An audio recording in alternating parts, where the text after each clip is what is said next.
Greg Sheridan's here tonight. Makes a welcome return to the Sydney Institute.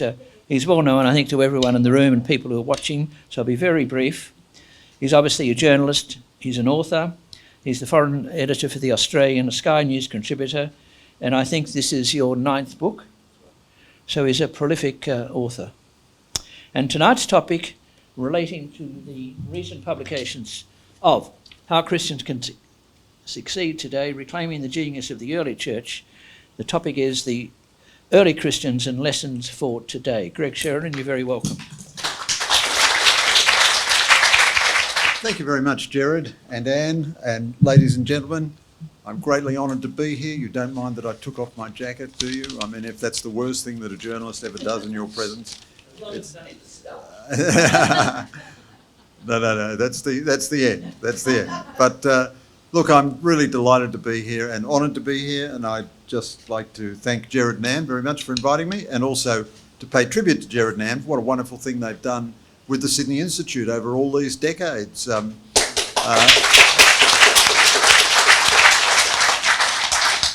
I've known Gerard, I think, roughly since the late Pleistocene period. We served together in the battle for Constantinople, and we were mentioned in dispatches in the 30 Years' War, which we've made the several hundred years' war, and so on. But in any event, it's a long association.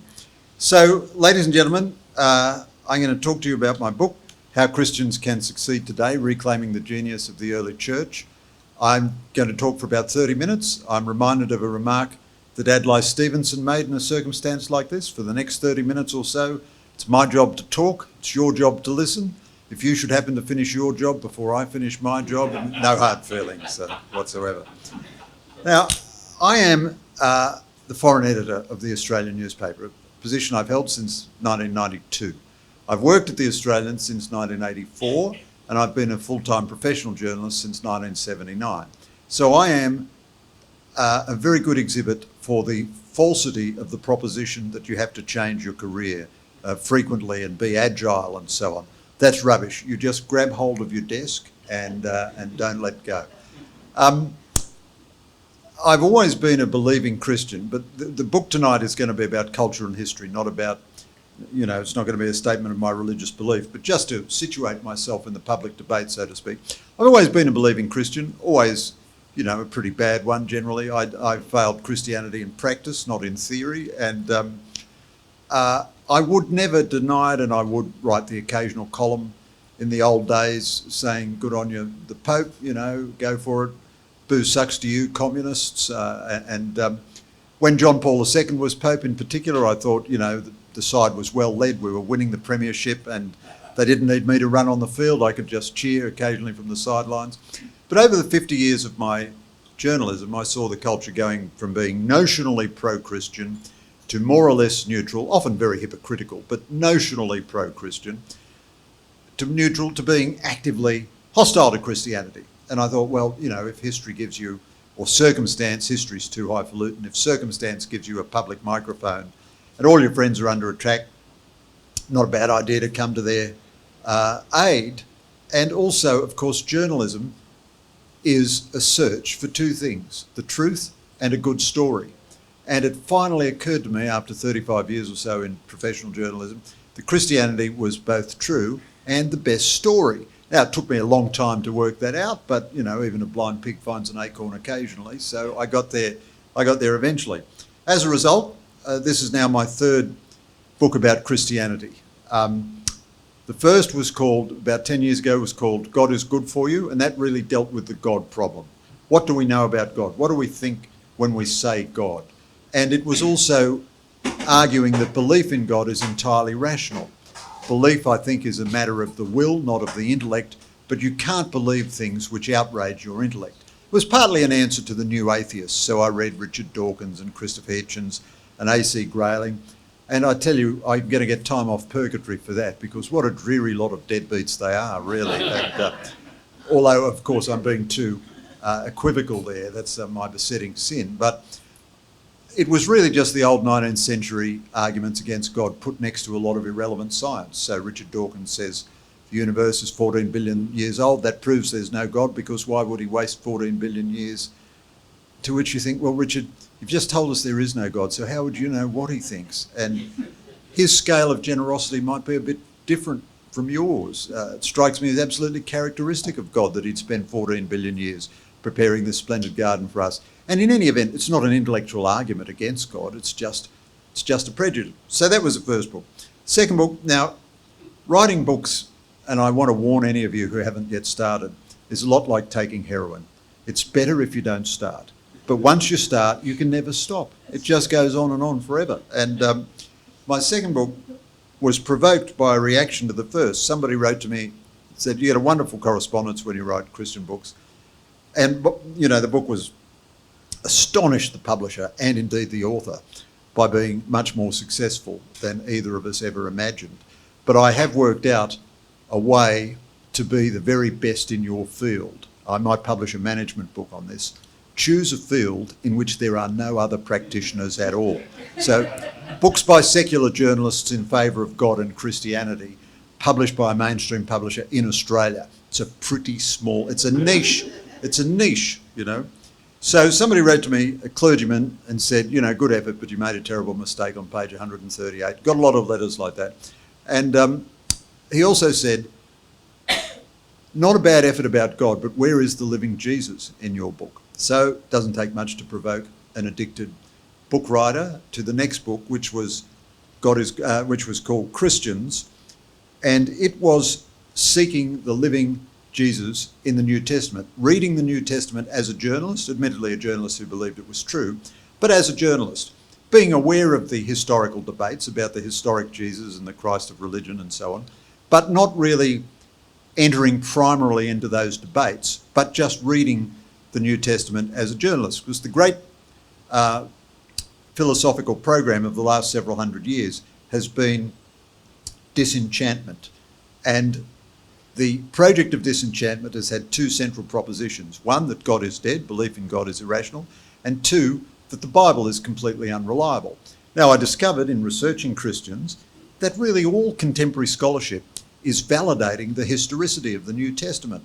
The Israeli authorities in particular are doing wonderful research about the history of Judaism, which keeps validating the New Testament. You know, there was supposed to be, Jesus was recorded in the Gospels as preaching in the synagogues in the Galilee. For a long time, there was no evidence of synagogues in the Galilee from his time, so historians said, see, that's an anachronism. They wrote the Gospels a long time later and made it. Then the Israeli archaeological authorities discovered the unmistakable ruins of a synagogue in Magdala, where Mary of Magdalene came from the time of Jesus. They've discovered 4 or 5 others. There are a couple of other prospective sites.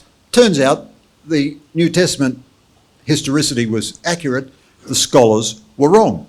A bit like, something you find quite often. There are many other examples of that. The Jewish historical authorities have done exhaustive surveys of Jewish names that were used all through history.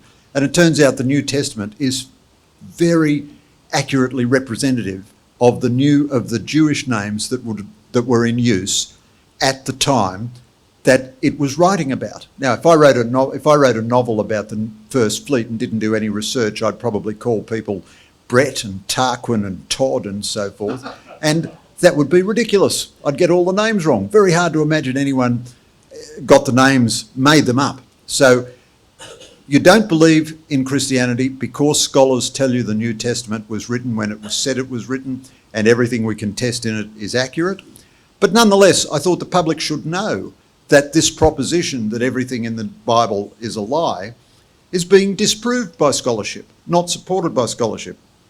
And then finally, I looked at the cultural moment now, and a friend said to me, what Christian leaders and followers and people need now is a book which tells them, or which offers them some suggestions about how they can be effective in today's culture.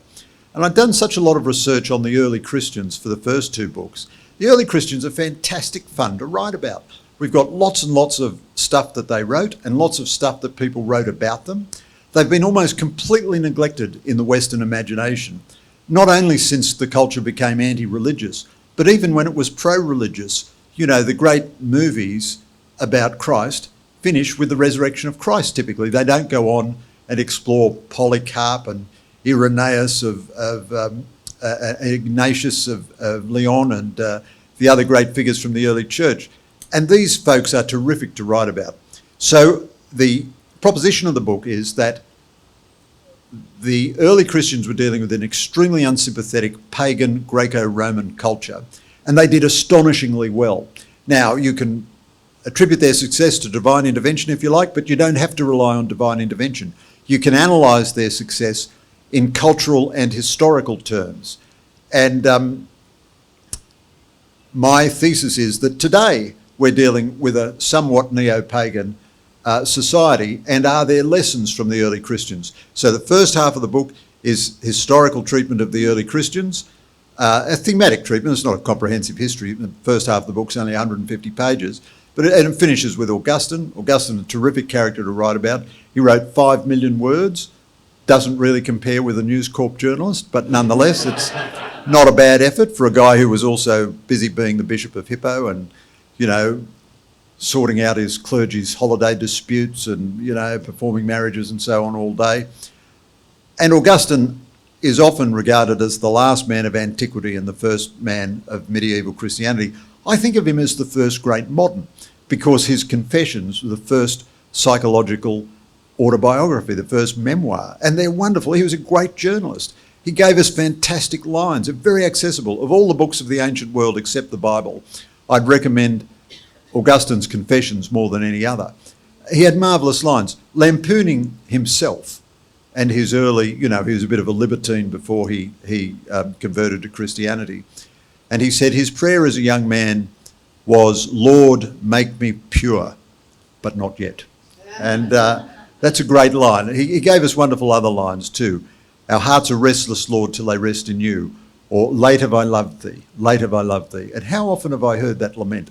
It's a universal human lament that people feel, "Late have I loved thee," he was addressing God. But often people feel they didn't appreciate their parents or their spouse or their children. And this "late have I loved thee" is a very universal human reflection. Now, I found the success of the early Christians arose from a number of factors. One, they were more pro-women and pro-girl than any disposition had been in the history of the human race up until then. So it was very common in the ancient world to kill female babies, to leave them out for the elements to get them, or to just actively kill them. The archaeological evidence is overwhelming. Roman families almost never had more than one daughter. So if they had a bit of money and so forth, they might keep one daughter. They never would keep a sister. And many of them would kill all the daughters, and so they'd only have sons. There's a very affectionate letter from a Roman soldier to his wife saying, "Darling, I love you, don't think I'll ever forget you." He's away at battle. Very unusual, because Roman marriages were very dysfunctional by our standards. And but the wife is pregnant, and he says to her in this letter, "If it's a boy, I want you to name him such and such, and if it's a girl, of course, discard it." And this was absolutely routine advice. Now, Christians didn't do that, so they had lots of girls in their families, which made them much happier families. Can you imagine anything more ghastly than a society which is made up entirely of blokes and with no women? So this attracted, of course, there was a tremendous shortage of women in the Greco-Roman world because of these practices. So all the men who married these Christian women, not all of them, of course, but a large number of them, converted to Christianity. Not only that, the pagan society saw how happy Christian families were. The Christian performance in plagues was very powerful. Now, you might say Christians were talking their own book here, but there is extensive writing by Roman and Greek and other scholars, some of whom hated Christianity, about the way Christians behaved in plagues. Christians didn't run away in plagues, which is what everyone else did. There were terrible plagues in the ancient world, the Cyprian plague, the Galen plague are two that I write about in particular. In one of them, 5,000 people were dying in Rome every day. And typically if a family member got sick, got the plague, you just put them out in the street, leave them to die by themselves in the hope that you didn't get infected. Christians didn't do that. Now, even in a plague, a deadly plague, most people who get the disease don't die. So if you give them even basic medical assistance, giving them water and a bit of food when they're at their worst, the survival rate is much higher. And then some of the people who don't die become immune.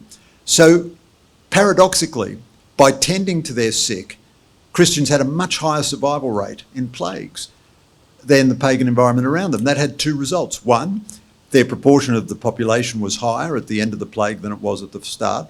And two, all the pagans again saw, these Christians, isn't this marvellous? And of course, Christians looked after their pagan neighbours as much as they could as well. This had a very profound effect on the standing of Christians in public opinion. The Christians were spasmodically persecuted. They were not persecuted all the time, very much like Christians today in China. Persecution could be very intense, but it tended to be quite episodic. And they bore it with an extraordinary good grace. They didn't seek it. Some of them did. There were always fanatics and wild enthusiasts, and the church was always telling the enthusiasts to calm down and just go to church on Sunday and take it easy and so on. But generally, they just tried to live as good citizens, but to be allowed to spread the gospel and live according to their beliefs. There were things they wouldn't do. They had bright red lines that they wouldn't cross. They wouldn't worship the Roman gods. They wouldn't worship Caesar. They would pray for Caesar. They wouldn't pray to Caesar. Very analogous to Chinese Christians today. A lot of them were executed, and Christians weren't overstating this, because there's a survey I cite which deals with something like 100 years of Roman writing about Christians, and every case except one referenced the execution of Christians. So this was not something that only happened once or twice and Christians made a great big deal of it. And we have letters that Christians wrote between being sentenced to death and being killed. The first preserved writing in Latin by a woman is a woman who's going to be executed, Perpetua, who's executed with a slave, Felicity. And again, she sticks to her Christianity against the wishes of her father. So this upends the social hierarchy of Roman life. This upends, it shows that there's a higher authority than the family authority. And her case was promoted all through the Roman Empire by the early Christians. So it was striking courage, and it was pro-woman in the sense that the woman's testimony was as powerful as the men's. There's very strong evidence that there were many more women than men in the early Christian movement, and that was a key to their success. The Christians also never rode back on the essential weirdness of their belief. There is something essentially weird about Christian belief. It's quite counterintuitive. A lot of it, it's a paradox, because it does resonate with the deepest truths and instincts at the heart of the human heart, that life goes on, that love goes on, that we don't abandon our loved ones forever at death. But on the other hand, it is very counterintuitive in day-to-day life. So Christians teach that everybody, Christian and non-Christian, will live forever in their bodies through all eternity, will have a physical existence risen in their bodies for all eternity. It teaches the four last things: death, judgment, heaven, hell. It teaches miracles, the truth of miracles. It teaches angels and devils. You know, if you eliminate angels and devils and miracles out of the Bible, you've got to take about 30% of the Bible out. So the only Christians I can't understand, my books are very non-denominational. They're pro any Christian group that believes in the Apostles' Creed. And all the different denominations have their genius. The Pentecostals are brilliant at social media. The evangelicals are great in their defence of the inerrancy of the Bible. The Catholics are terrific for the intellectual sophistication and depth that they bring, and the ecclesial music and so on. The only Christians I can't really quite understand are liberal Christians who think the whole thing was a metaphor and so forth.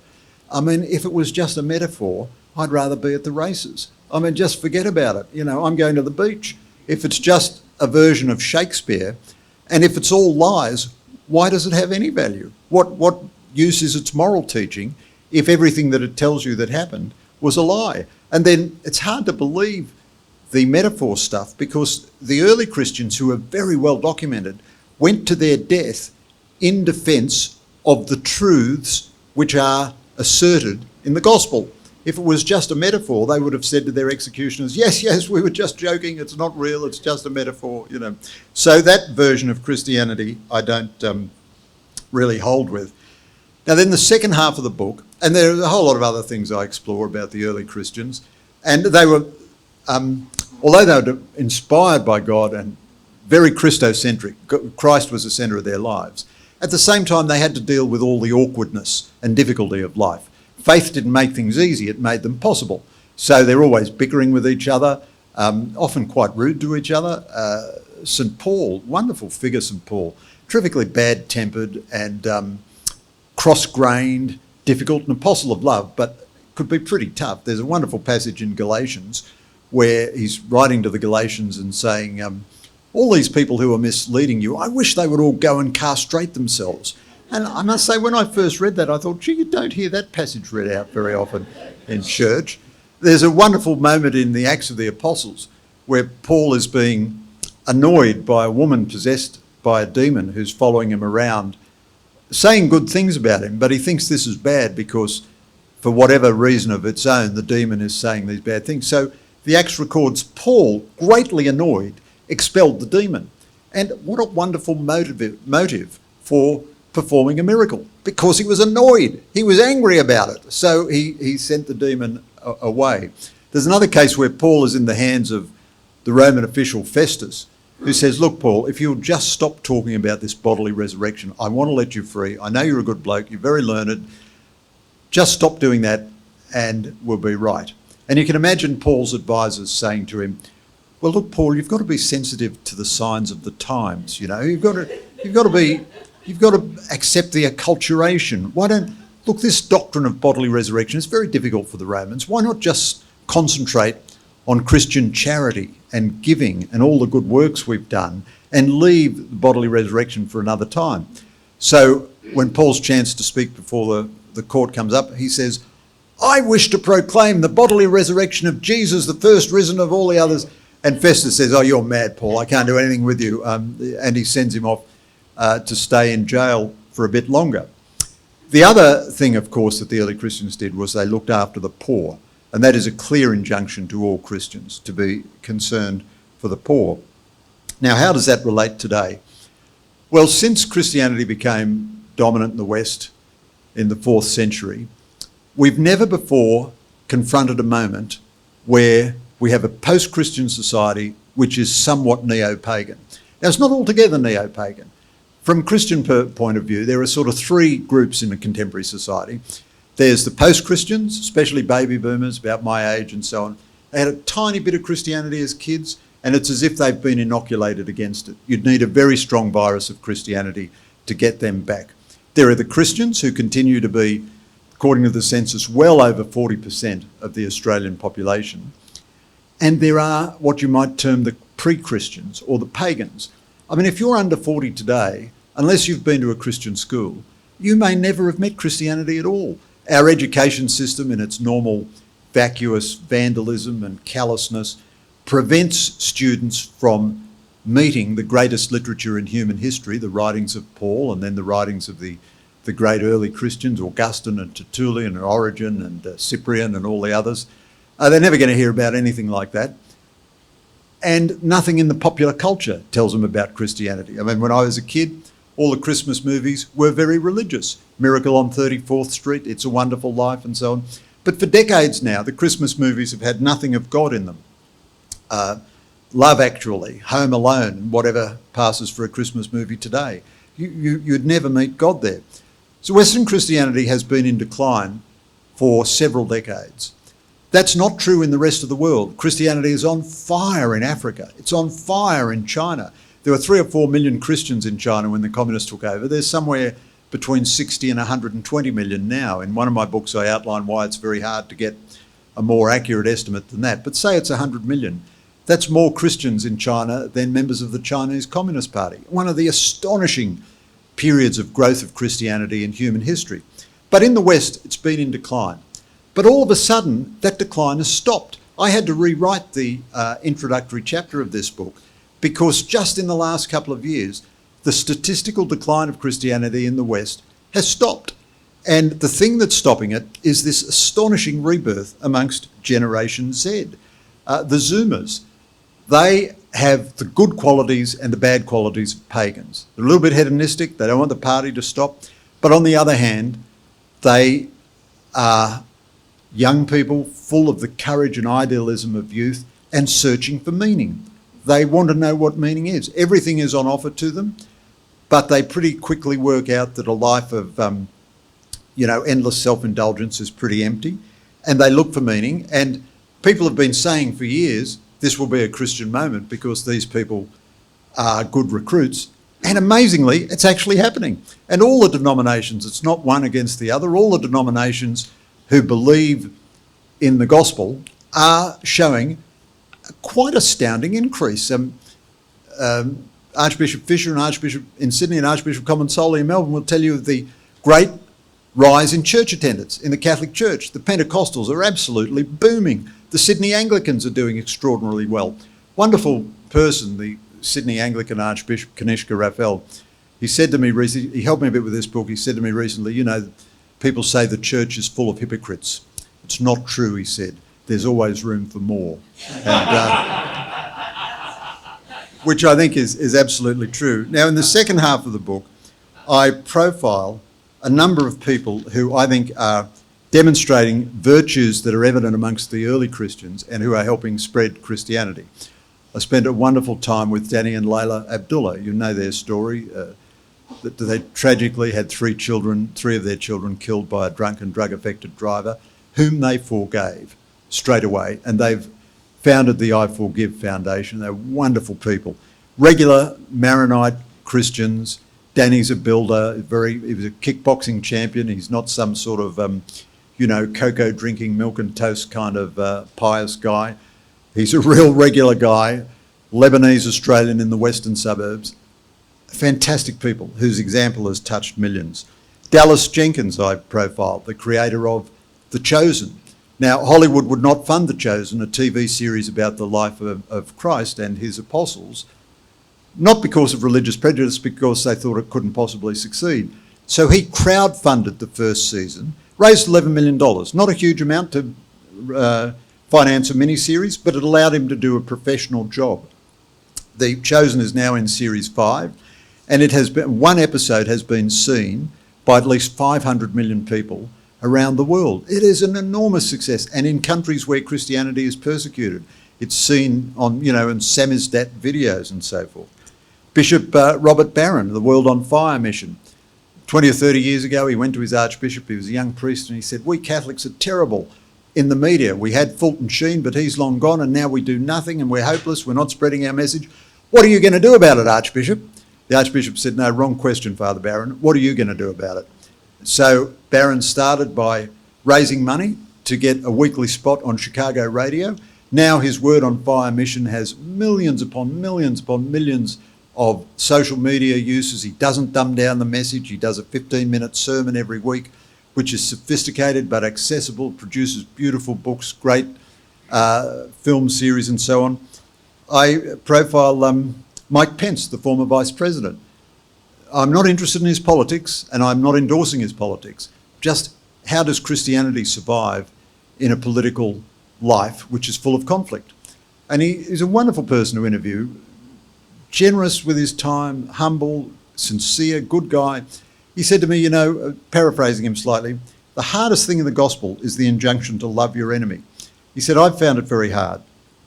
And the way I try to approach it is I pray for my enemy. And what that does is it drains the poison out of my body. And amazingly, so many people in that circumstance become my friend. And Pence is well regarded across the range of American politics. Nobody has a bad word for him personally. Courteous, decent, and always did what he thought was right. Marilyn Robinson, Pulitzer Prize-winning novelist. Her novel, Gilead, is the great Christian novel of the 21st century. Great Christian novelists of the 19th century were Russian Orthodox, Tolstoy and Dostoevsky. Of the 20th century, the great Christian novelists were Catholic, Evelyn Waugh, Graham Greene, others. In the 21st century, it's Marilyn Robinson, who is a Calvinist Congregationalist. And she writes her novel about a 77-year-old Congregationalist minister who has a heart condition and is going to die soon, who's writing a reflection on his life because he has a very young son. You couldn't imagine anything less likely to succeed. There's been a wild success, a runaway success. Now, what Dallas Jenkins and Marilyn Robinson show is that you can go round the cultural gatekeepers. I finish with two others. Jordan Peterson. A lot of people say Jordan Peterson isn't a Christian. I've had the pleasure of interviewing him a number of times. And he's a hard man to interview because his mind is very fecund and he moves at 1,000,000 miles an hour, and he says, well, yes, but that's not the question, and off he goes, you know, and he's very erudite and it can be a bit hard to follow sometimes. But I said to him in one interview, Dr. Peterson, do you believe that Jesus Christ is the Son of God who rose in his body from the dead, not as a metaphor, not as an archetypal story for civilization, but as something that is literally true? And he said, yes, I do. Yes, I do. And then he raced off saying, but the implications of that, blah, blah, blah, but that was an assertion. I got to interview him again about a year later. His wife had been very ill, gravely ill with cancer, and had miraculously recovered. And I said to him in the course of a long discussion, I certainly wouldn't say I'm a friend of his or anything, that'd be overstating it, but we've got a good association, so he doesn't think I'm trying to get a gotcha moment to hurt him. I said, when your wife was sick, did you pray for her? And he said, yes, I did. I prayed every day, and I do pray every day. And then finally he was talking about the love she received from people around her, especially her son or their son. And I said to him, do you think that that human love is a reflection of the divine love of God? And he said, yes, I do. Well, having answered those questions, that's good enough for me. I classify him as a Christian. But let me finish by telling you about the one that got away. I wasn't successful in getting everyone I wanted for this book. That's normal, you know, in journalism. You know, you don't win the lottery if you don't buy a ticket, and you buy a lot more tickets than you win prizes. But I put an enormous effort into getting Mel Gibson. I thought he'd be a terrific person to interview. He's had, as we all know, his demons and his dramas and his setbacks, but he's never lost his faith in Christ or his commitment to that faith. And, you know, a bit like The Chosen, he financed that great film, The Temptation of Christ, that's,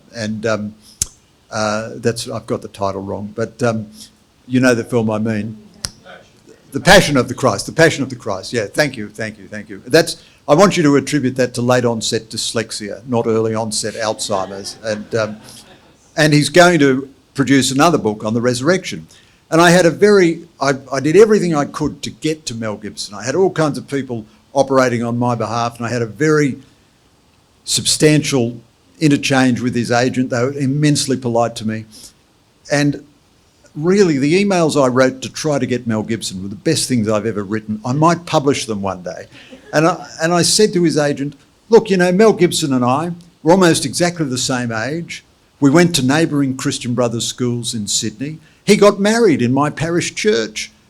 Back in my 20s, I knew a thing or two about drinking too much booze, and we've got so much in common. In fact, we're so much alike that we're often mistaken one for the other. People are always coming up to me and say, oh, Mel Gibson, and people are always coming up to him and saying, I like you. Now, I thought that was a winning line. I really did. But in any event, it's still got a polite decline. So that was the one that got away. Thank you very much.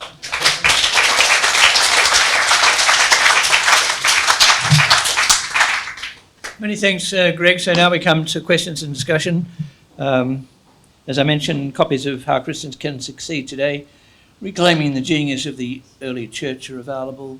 If we run out, Greg's coming back to Sydney in a couple of weeks, and you can buy one here and he'll sign it later. We'll send it out to you. So you come back here, Greg, and we're off here. You mentioned Richard Dawkins in your speech, and you had a bit of a go at him, which is fair enough. But in recent times, as you probably know, Dawkins hasn't become a Christian, but he's certainly become a great encourager for preservation of Christian churches, institutions. He now sees them as very good for society. So what do you say about that movement in someone who, when he wrote The God Delusion, would have been the leading atheist of his time in the English language? And now that seems to have faded in about 15 years. Well, Gerard, it's a very good question and one that I'm often asked. But let me say, I am no admirer of Dawkins. Let me be quite clear about this. I'm not hiding in the shadows. Dawkins' book was rubbish. It was feeble. It was a defamation of Christianity. It took the most ludicrous caricature of Christianity you could ever imagine. I can't believe that a serious writer would have written some of the things he wrote. He asserted virtually that you had to have a literal interpretation of everything in the Bible, and then he could prove that that was untrue. Whereas there's hardly a believing Christian in the whole world who has a literal interpretation of everything in the Bible. St. Augustine, Thomas Aquinas, St. Paul, it's in Paul, in Paul's letters he says this is an allegory, this is a metaphor, and so forth. So I think his attack on Christianity was extremely dishonest. Now, I saw him in a debate recently with Jordan Peterson, and he said, yes, I do describe myself as a cultural Christian, and by that I mean that I'm aware of the culture that Christianity created, the hymns and the Bible stories and so forth. And I will admit that Christianity is not as bad as Islam, but that's the only good thing I'll say for it. I don't think it has any good in itself, but the Western society which grew out of it is good. So I'm not really the least bit sympathetic to Dawkins or the least bit interested in him. There is, however, quite a large category of intellectuals who see the value of Christianity but can't quite make the leap to belief. Douglas Murray is in this category, I think. Tom Holland, who wrote that wonderful book, Dominion, marvellous book, Dominion, fabulous book. No, I don't agree with everything in it, but terrifically good book, great treatment of Christian history. I think they too both see the tremendous value of Christianity, and they're edging closer to belief. Douglas Murray, I think, had the phrase, he used to be an atheist inclining agnostic, now he's a believing inclining agnostic. And Tom Holland says he goes to church, sometimes he's on a bit of a journey. But in this book, I profile and interview Neil Ferguson, the historian, who was a serious believing atheist. Brought up in an atheist home, his parents had a scientist view of the world, they'd left the Church of Scotland, and he was brought up as a conscientious atheist. And finally, he and his wife, Iron Hersey Alley, became believing Christians. They joined the Anglican communion. Sometimes a little bit irreverent about Catholic things, I must say. He doesn't quite get purgatory, whereas I think purgatory is the greatest thing for a journalist, because we're not going to get elected on a primary vote. We're going to need a recount and a fortuitous flow of preferences. But there is a movement. There's a movement amongst Generation Z to believe, but there is also a movement amongst serious intellectuals, not only conservatives. David Brooks, who I guess you would call as a centre-left columnist at the New York Times and author, he's conservative as centre-lefties go, but he certainly supported Barack Obama in both his election contests and so forth. He wrote a wonderful column last Christmas in the New York Times about how he had become a believing Christian. He didn't turn his back on his Judaism, he loved his Judaism, but nonetheless he couldn't unread the Gospels. He couldn't forget the big message of Christianity. And there is quite a movement amongst intellectuals towards belief. I think that is fascinating. As I say, I only interviewed and profiled one of them, Neil Ferguson, but he hadn't talked about belief, about his own actual belief before. He talked about the cultural riches of Christianity. But, we journalists, one of the things we're allowed to do is ask people rude and intrusive questions. What do you believe? Do you pray? Do you think God is real? And so forth. And he honestly answered all my questions. And his conversion, I think, is very powerful. Great, thanks for all that. It seems to me, looking at what you're talking about, and from my background as a Catholic in the 50s, that Christianity, Catholicism, thrives best when it's under attack. And what we had when I grew up was an authoritarian, performative, managed church, which nobody really discussed. You just did what was to be done. And that's left scars on huge amounts in our own culture, right across the Western world. When you look at where Christianity is thriving, it's in places where it's under enormous attack, as the early Christians were, under suppression and oppression, whatever. So is the message that we'll do better under attack or when we're in the wilderness than if we're sitting fat with our preconceived notions? Well, it's very hard to generalise, but it is certainly, I think it was Tertullian who said, the blood of the martyrs is the seed of Christianity. And certainly you look at China, and it's extraordinary. I mean, it is one of the great growths of Christian belief in all of human history. I would put it a slightly different way. I would say that sustained affluence is very challenging for Christianity. But you have to be able to believe and be affluent at the same time. And oddly enough, this is happening, I think, more in Asia than in Europe or the US or Australia. Although, as I say, the trends have recently reversed. Every human being stands in need of God's mercy. Every human being stands on the brink of extinction. Every human life encompasses tragedy. But if you are very affluent for a long time and you enjoy reasonable health and so on, you come under the delusion that you don't need God's mercy. And affluence, sustained affluence, has been challenging for Christians. So you have to find a purpose in the affluence. So Christian good works are part of this. You know, there are a lot of bad things in the 50s, but there were also a lot of good things. You know, she wasn't in the 50s, but Mother Teresa was going for a long time. And, you know, the new atheists attacked Mother Teresa because her facilities weren't up to their standards. And you felt like saying to Christopher Hitchens, well, how many disease-ridden, homeless, desperate people in the streets of Calcutta did you help personally, Christopher? You know, Father Damien of Molokai, he went to Molokai to help the lepers, and apparently he really transformed their lives. But of course he caught leprosy and died. And the effort to help the marginalised has always been there in Christianity. But of course, Christianity doesn't exempt people from the fallen condition of the human condition. You know, we believe in original sin. I agree with Alexander Solzhenitsyn that the line between good and evil doesn't run in the middle of a room. It runs in the middle of every human heart. And in the period of Christendom, there's a wonderful book that I quote in my book by Monsignor Shea, the president of the University of Mary in North Dakota, I think. A very fascinating scholar, and I'm sure he'll be a big deal in global Christianity. He says, we've moved from Christendom to an apostolic age, and each has its challenges and each has its benefits. In Christendom, the benefit is people get lots of hints about the truth, lots of help to the truth. But the big danger is hypocrisy and fraudulent. You pretend to believe more than you do. And legalism and institutionalism and clericalism and everything else. There's a whole set of dangers from Christendom. In the apostolic age, the big danger is cowardice. You pretend to believe less than you really do because you don't want to get, criticised by your colleagues. And I think that one of the reasons I write these books is to encourage all Christians to own their faith, whatever it is and in whatever context they're in, just to own it publicly. It's a great source of solidarity for fellow Christians, and it may just be the only time someone, or the first time, someone hears about the truth. Thanks, Greg, for a very enlightening talk. Thank you. Following up from what Anne said, but I'm taking a slightly different tact.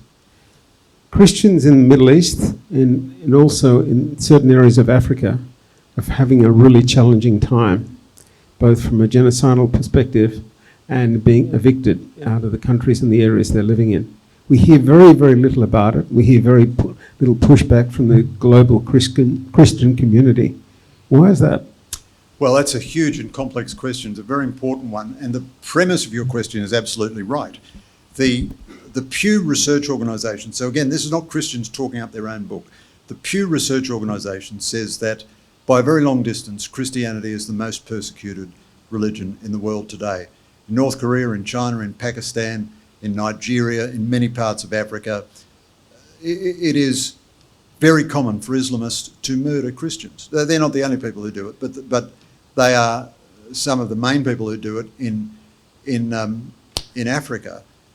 And why do we hear less about it? I think there are two things. One is the global media generally, so I've written plenty of columns about it myself, but the global media generally is dominated by sort of what you might call the cultural small L left. Sometimes a large L left, but certainly the small L left. Now they are generally adherents, even if they don't know it, to some version of critical race theory and so forth. And they have a really simplistic power analysis of everything, in which there are two categories of human beings, oppressors and oppressed.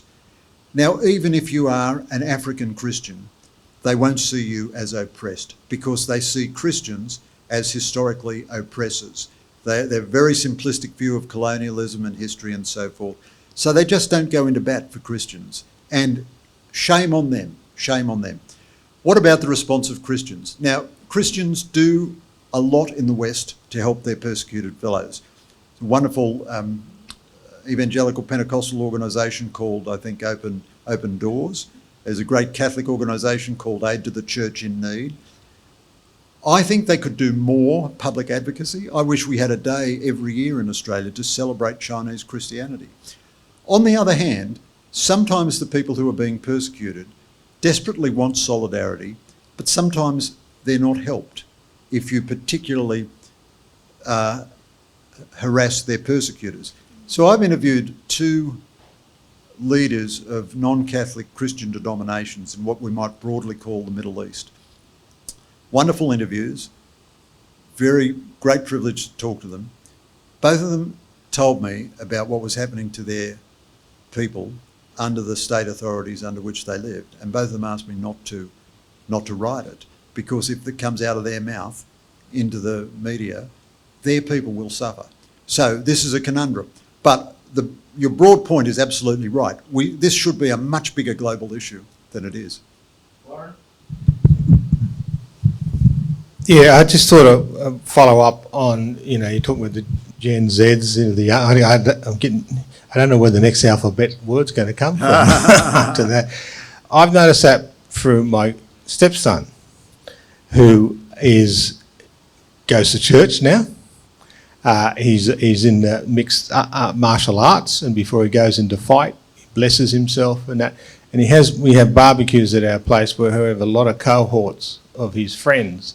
And it is a male thing, I notice. There's all these males, young fellows, 21, 20, 22, and they are reaching out to the Christian church, whether it be Pentecostal, the stuff like that, or come to church with me when I go to the Catholic church and stuff. I also read an article that it's happening in the United States as well. It's a very large male movement. Do you know what's driving that? Or do you have any thoughts about that? Yeah, it's a really fascinating question, Warren. Absolutely fascinating. So through the 2,000 years of Christian history, women have responded in larger numbers than men to the Christian message. And that speaks very well of women, Lots of men have become Christians too, obviously, billions of them. But at every point, there are always more nuns than there were brothers and priests. As I say, the archaeological evidence about the early Christians is overwhelming. At the foot of the cross, all the men are missing in action except John, but there's a group of women who are brave enough to stand with Christ as he's crucified. This moment now is the first time that we're really aware of where more men in a cohort than women are coming to belief. Now, lots of young women are too. Lots of Gen Z young women are coming to Christian belief. But Gen Z young men are. Now, it may be a wonderful counter-reaction to the absurd hyper-attack that left-wing culture made on so-called toxic masculinity. Now, if you I don't think you make a young man civilised member of the community by saying you've got to become a metrosexual and you must abandon all your masculinity. So young men are asking, what does it mean to be good? What does it mean to be a man? And the people who are giving them answers are Jordan Peterson, Charlie Kirk, Bishop Robert Barron, and of course Christians have the very best example of masculinity, which is Jesus. But we have to look at all of Jesus's episodes. Yes, he was self-sacrificing. Yes, he was generally non-violent. And of course on the cross, almost his last conscious words were to make provision for his mother, that she would go and live with John. But he also threw the moneylenders out of the temple. He could be tough. He also said tough things to people. He said, if you corrupt these children, better that a millstone were tied around your neck and you were flung into the river than if you corrupt young children. So Nobody predicted it. It's extraordinary. I mean, the left has an interpretation, of course. They say young men are rejecting feminism and seeking the, patriarchy, again, that the Christian church represents and all that. But I think it is a very sincere, real movement, again, across denominations, as you say, Pentecostal, Catholic, Anglican, whatever. Now, this is all pretty recent, so we shouldn't declare victory yet. We've got to be pretty careful. And I'm an Irishman, so I expect misfortune and I distrust good news, But this does seem to be remarkable. Okay, we've got a lot of people here and we've got to move very quickly, so we're going here with Louise. Yes, I'll be brief. Thank you, Greg. What a fascinating talk. And what I wanted to point out is that, because I represent the Kingdom of Tonga, and I think Tonga is a different example because that's where Christianity has survived and thrived without any of the oppression. You have an 85% Christian population in Tonga. And in fact, whereas the missionaries went to Tonga and brought Christianity there, and Tupa the first dedicated Tonga to God, now we have Tongan reverends coming here. In fact, the president of the Uniting Church of Australia is a Tongan woman. And I think that's very interesting. Yes.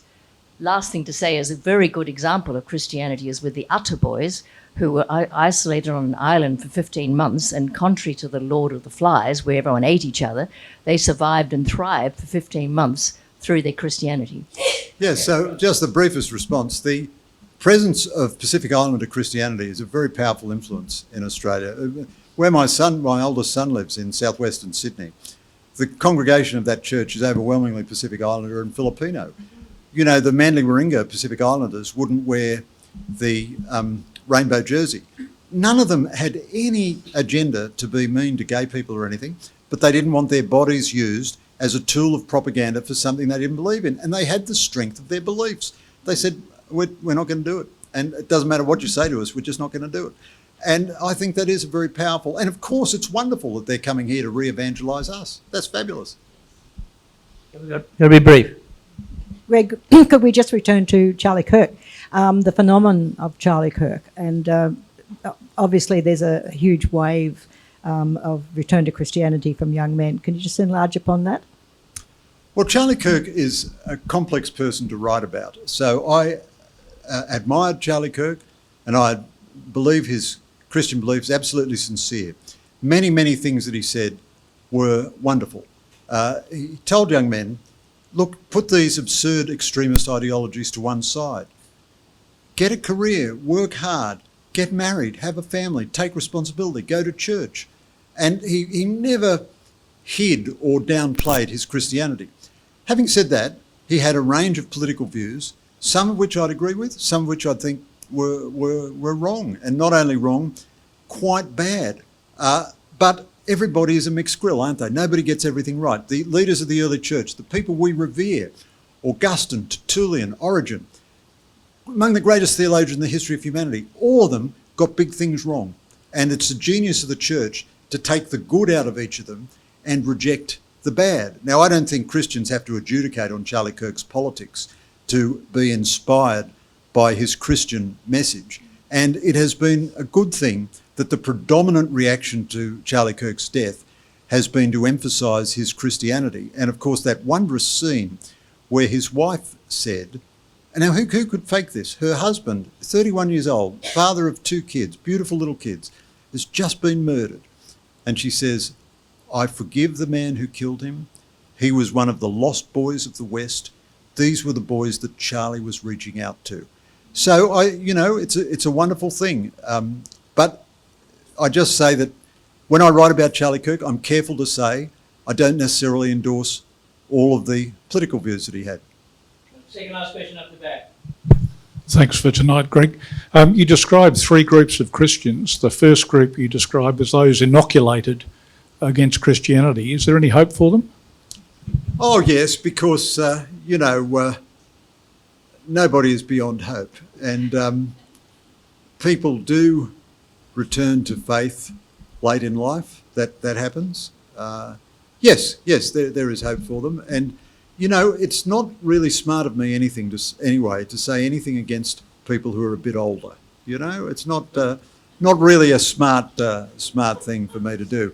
But as a cohort, they have been the most anti-Christian. So people often say to me, all these other religions now, that's making Christianity very hard in our society. Well, no, it's not. I've never heard anybody from any other religion object to Christmas or Easter or anything like that. Most people in all religions are very happy to celebrate their festivals with each other.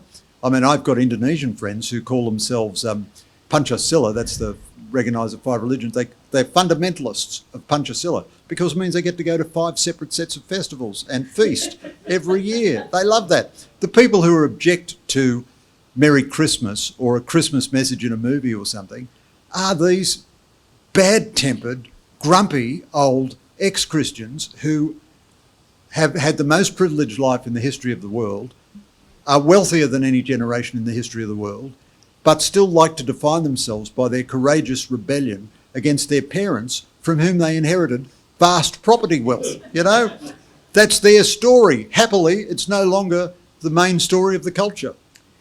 I've got a final question here on Zoom from someone in Melbourne, your hometown, who asked, is the speaker trying to sort of get away with not mentioning the Reformation? I mean, why are you seeing the questions, the lessons for Christians coming from so far away and not from the recent times, and why no mention of Calvin and Luther and all those lads? Well, there is a section in the book on John Wesley, who is one of the great Christian evangelists in all history. Fantastic. There's a little section which compares and contrasts John Wesley and St. Therese of Lisieux, 2 totally different models of Christian evangelisation. So Therese of Lisieux was a contemplative nun who died in her early 20s and really never left the convent. But at the request of others, she wrote a little account of her life, and even back then, it sold 500 million copies. She became the most popular Catholic saint after St. Francis. John Wesley was a fantastic Anglican, reformed, broadly low church, evangelical pastor who apparently rode 40,000 miles. He's a bit like Chesterton in the sense that his greatest quote is apparently not true, but it's such a good quote you can't leave it alone. He is alleged to have said, but apparently never did say, but he said things like this: if you set yourself on fire with enthusiasm, men will come from miles to watch you burn. And that certainly was the spirit of Wesley. Like Chesterton's great quote, when men stop believing in Christianity, they don't believe in nothing, they believe in anything. Also, apparently, he never said that either. The best quote of these 2 guys. But however, to answer that question a bit more honestly, I am not taking a position on the Reformation, for or against it. I rejoice in all the Christian denominations. There are chapters in there about Pentecostal churches, Pastor Mark Varugis. There's a Pentecostal Maori pastor who in New Zealand, whom I profile, who talks about the interplay of Indigenous spirituality with Christian spirituality. Jum Naden, an Anglican Aboriginal pastor whom I profile. These are all Reformed. These are all in Reformed churches. I've written at length in the past about Archbishop Kanishka Raphael, but I'm just not taking a position on there. But my remit in this book ends at St. Augustine. It's not that I don't acknowledge the Reformation or anything else that happened, good things and bad things and all the rest of it, but I'm just looking at that experience because in confronting the paganism of the Greco-Roman world, it holds particular lessons for us today. But this is a completely non-denominational book. You will search in vain for controversial chapters about transubstantiation or papal authority or anything like that. I certainly take a pass on all those denominational issues and look for what C.S. Lewis called mere Christianity, so that we, and all the denominations now are good friends, and I certainly am received with wonderful friendship in all the denominations that I visit.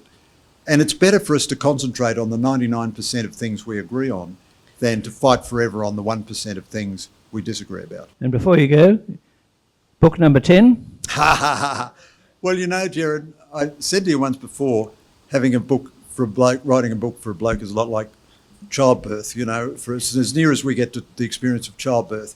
Happy moment of conception, long awkward period of gestation, agonising climax of delivery, And then your first thought is, I'm never going to do that again. But then you see the little fella and he's quite clever and you think maybe if he had another sibling. But I'm still in the phase of never going to do that again. Because as you know, Gerard, better than most, a book is a mountain of work. It is just a mountain of work. It's a joy, but it is a mountain of work. So 9 may be a good number, but on the other hand, this addiction runs very deep, you know. So who knows? Who knows?